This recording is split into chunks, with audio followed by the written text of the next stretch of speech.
Que inúmeros jogos são lançados todos os anos, isso já deixou de ser novidade há muito tempo. Chega a ser difícil lembrar todos os lançamentos ocorridos em um ano, por exemplo. Isso já é de muito tempo, uma vez que a indústria dos games ganhou cada vez mais poder, tanto no quesito para produzir quanto no quesito monetário. A evolução ocorrida em nossa tecnologia, nosso hardware, também ajudou muito no crescimento do mundo dos games. Os tão temidos limites de antigas gerações aos poucos passaram a ser coisa do passado, possibilitando assim um número maior de mecânicas que antes não eram possíveis juntas, ao menos de um modo que as plataformas suportassem sem explodir. Brincadeiras à parte, algo curioso é que apesar do tempo passar, assim deixando muitos games e plataformas à margem do tempo, muitos jogos não parecem ter sido tão impactados, parecem ter se tornado melhores com os dias passando, na verdade. É quase como se fossem um vinho. Falando em jogos do passado, hoje eu vou falar de alguns que na minha opinião envelheceram muito bem.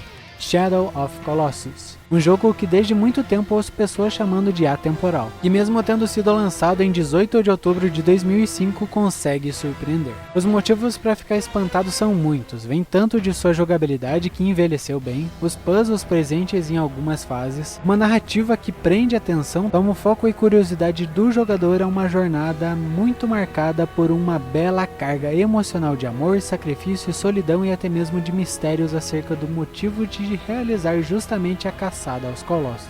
Seres que não são exatamente vilões, mas acabam sendo um sacrifício para que nosso protagonista consiga reaver sua tão preciosa amada. As batalhas contra os colossos nem se fala então, são surpreendentes e me deixam curioso em relação como foi a produção por trás disso. Obviamente deve ter dado muito trabalho, fora exigido muito da criatividade na época. Falando nisso, algo muito marcante é a trilha carregada por Shadow, uma que contribuiu muito bem com a atmosfera, principalmente por em alguns momentos deixar claro a evidente solidão que nosso personagem enfrenta. CS Counter-Strike. Nesse caso não vou estar tratando de um jogo propriamente, como CS 1.6, CSGO ou CS2 recentemente lançado, mas sim como uma franquia em si, uma unidade única. Quem diria que um mod lançado para Half-Life, um jogo de 1998, teria adquirido para si toda essa atenção. Uma tão grande que lá pelos anos 2000 foi transformado em um jogo oficialmente, isso após seus direitos serem comprados pela própria desenvolvedora do Half-Life, a Valve. Em suma, Counter-Strike é uma série de jogos eletrônicos para multijogadores de tiro em primeira pessoa, no qual existem dois times, o dos terroristas e dos contra-terroristas, que por sua vez batalham entre si respectivamente. Os terroristas resumidamente buscam realizar atos de terror, ou no caso explodir bombas e fazer reféns, e os contra-terroristas têm que encontrar uma maneira de impedir os atos realizados, ou seja, desarmar bombas e resgatar reféns. Uma das graças de cada partida é que cada uma é praticamente única, e mesmo as mecânicas não sendo tão complexas, podemos elaborar as mais diversas jogadas e estratégias para acabar com o time adversário. Exatamente isso que eu vi, o CS é um jogo que requer estratégia, calma e muito treino.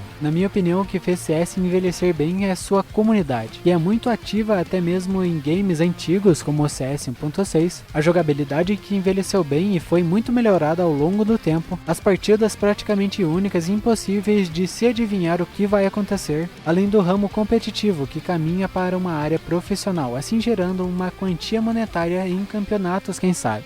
Bully, um jogo de perspectiva em terceira pessoa que possui um mundo aberto, o qual pode ser explorado de várias maneiras, isso sendo a pé, com skate, motoneta, bicicleta ou um kart. Ele foi lançado em 2006 pela Rockstar Games, é um dos jogos eletrônicos que mais gerou polêmica durante seu lançamento e que gera até hoje, isso devido a várias abordagens existentes na narrativa e presente no próprio jogo, como a do próprio Bully, por exemplo, que apesar de tudo não resume a obra. A história de Bully carrega consigo um ar sutil de mistérios, humor, reviravolta por meio de traições e outras coisas, fora uma espécie de redenção própria carregada pelo protagonista Jimmy, que passa por muita coisa nessa história. Um dos pontos mais marcantes de Bully, sem sombra de dúvidas, é sua trilha sonora. Literalmente podemos estar encontrando faixas de áudio que somente são empregadas em missões únicas, ou lugares únicos. São poucos os games que têm esse cuidado. Outro detalhe que gosto muito é a pegada estética do design de Bully, que mesmo envelhecendo continua bonito, pois existe uma mistura de cartoon com realismo, uma estética realmente própria e facilmente reconhecível de Bully. Enfim, este foi o vídeo do The Guys de hoje, espero que tenham gostado do que preparei. Se este vídeo estiver indo bem, quem sabe futuramente ele não acabe ganhando uma continuação. Lembrando, se gosta do conteúdo trazido por nós, peço que deixe seu like, inscreva-se no canal, ative o sininho e, se possível, compartilhe com os amigos.